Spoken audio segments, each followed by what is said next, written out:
Assalamualaikum warahmatullahi wabarakatuh. Nama saya Sudarman, angkatan 12 kelompok 4. Di sini akan saya jelaskan tentang akuntabilitas. Akuntabilitas merupakan tindakan pertanggungjawaban atas hasil yang diperoleh setelah melakukan aktivitas tertentu. Jenis-jenis akuntabilitas terdiri dari yang pertama, akuntabilitas hukum dan kejujuran.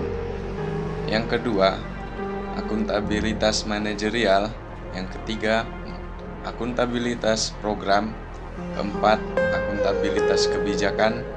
Dan yang kelima, akuntabilitas finansial.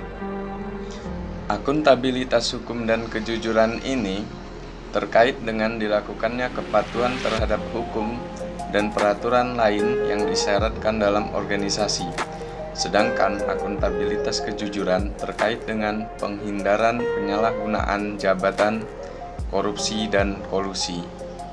Selanjutnya yang kedua, akuntabilitas manajerial yang dapat juga diartikan sebagai akuntabilitas kinerja atau disebut dengan performance accountability adalah pertanggungjawaban untuk melakukan pengelolaan organisasi secara efektif dan efisien.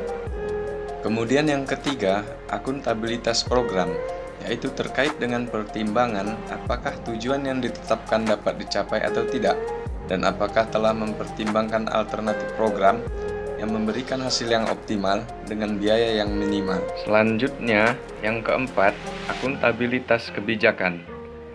Terkait dengan pertanggungjawaban pemerintah, baik pusat maupun daerah, atau kebijakan-kebijakan yang diambil pemerintah terhadap DPR atau DPRD dan masyarakat luas.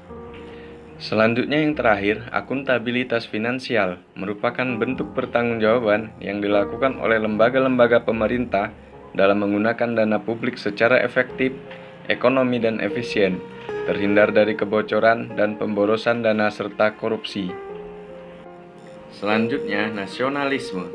Nasionalisme merupakan suatu paham yang menganggap bahwa kesetiaan tertinggi atas setiap pribadi harus diserahkan kepada negara kebangsaan, yaitu Indonesia.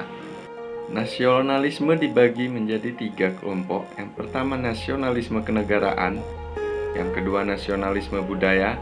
Dan yang ketiga, nasionalisme agama. Nasionalisme kenegaraan ialah variasi nasionalisme kewarganegaraan, selalu digabungkan dengan nasionalisme etnis. Perasaan nasionalistik adalah kuat sehingga diberi lebih keutamaan mengatasi hak universal dan kebebasan. Kejayaan suatu negeri itu selalu kontras dan berkonflik dengan prinsip harga demokrasi. Selanjutnya yang kedua, nasionalisme budaya. Ini merupakan salah satu definisi di mana kondisi suatu negara yang memperoleh kebenaran politik dari budaya bersama. Selanjutnya yang terakhir, nasionalisme agama ialah sejenis nasionalisme di mana negara memperoleh legitimasi politik dari persamaan agama. Walaupun begitu, lazimnya nasionalisme etnis adalah dicampur adukan dengan nasionalisme keagamaan. Dari penjelasan berikut, akhirnya kita tahu apa itu akuntabilitas dan nasionalisme. Terima kasih. Wassalamualaikum warahmatullahi wabarakatuh.